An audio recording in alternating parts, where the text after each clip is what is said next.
భర్తను కోల్పోయింది 7 సంవత్సరాలకు 8 సంవత్సరాలు. కానీ తన బ్రతుకంతా ఎక్కడ గడిపింది తెలుసా ప్రవక్తి? దేవుని పాదాల దగ్గర.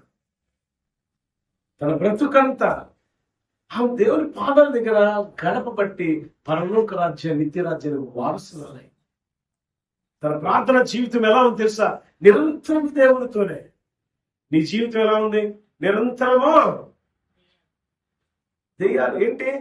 ఏ టైంలో ఏ సీరియల్ వచ్చిందో ఆ సీరియల్ వచ్చేటప్పుడు పిల్లలు కానీ ఆ టీవీకి అడ్డొచ్చారు చచ్చారు కదా. లేదు ఆ టైంలో భర్త ఏదైనా పని చెప్పాడా, పిల్లలు ఏదైనా పని చెప్పారా, లేదు కరెంట్ తీసేసారా, మనకు వచ్చే ఆవేశం అంతా ఇంత కాదమ్మా. ఆ టీవీ సీరియల్ ఎడుతుంటే మనం కూడా చక్కగా ఎడుతాం. వాడు యాక్ట్ చేసినందుకు ఇంత డబ్బులు తెచ్చుకుంటాడు, నువ్వేం తెచ్చుకుంటున్నావు? రోగాలు తెచ్చుకుంటున్నావు. ఆ దుఃఖం ఏం చేసింది? రోగాల్లో ఇచ్చేది. హై టెన్షన్ అనమాట. అమ్మ అత్త వచ్చేస్తుంది, అత్త వెనకాల కత్తి తీసుకుని కోళ్ళు వస్తుంది, ఏం జరుగుతుందో. ఓరి బాబో, ఈ టెన్షన్కి అసలు నిజంగా అనకూడదు కానీ నీ టెన్షన్ చూడలే. ఇంట్లో పిల్లలు భర్త అల్లాడిపోతారు. ఆ టెన్షన్ లో సీన్ వచ్చేటప్పుడు వాళ్ళ ఎదురుగా మనం టీవీకి అడ్డు రాకూడదు. మళ్ళీ ఎదురుగా ఇలా కెమెరా పెట్టి చూడు, ఆ ఫేస్ ఫీలింగ్ ఎలా ఉండేది నీకు అర్థమైపోయింది. నాన్న అట్టెళ్ళి దీన్ని తిప్పి ఇక్కడికి రాబా, నా వైపు తిప్పి.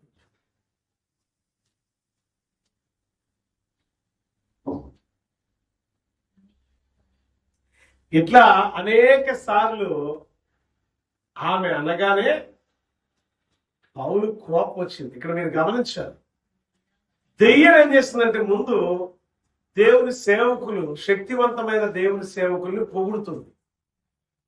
రెండోది దేవుని గురించి, దేవుని నామాన్ని గురించి గణపరుస్తుంది. మూడవది రక్షణ మార్గాన్ని ప్రచురించే వారిని సాక్ష్యం చెప్తుంది. వారి గురించి దెయ్యాలు సాక్ష్యం చెప్తున్నాయి. దేవుని సేవకుల గురించి, నీ గురించి ఎవరు సాక్ష్యం చెప్తారు? నువ్వు మంచిదానివని, నువ్వు మంచోడివని. లేదే. మంచి సాక్ష్యం ఉందా మనకి? లేదే. మంచి సాక్షులుగా మనం బతకాలి. బిడ్డలారా, పౌలు ఏం గమనించాడు తెలుసు? అక్కడ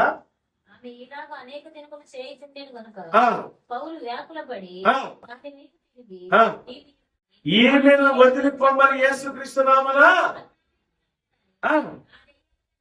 చెప్పాను.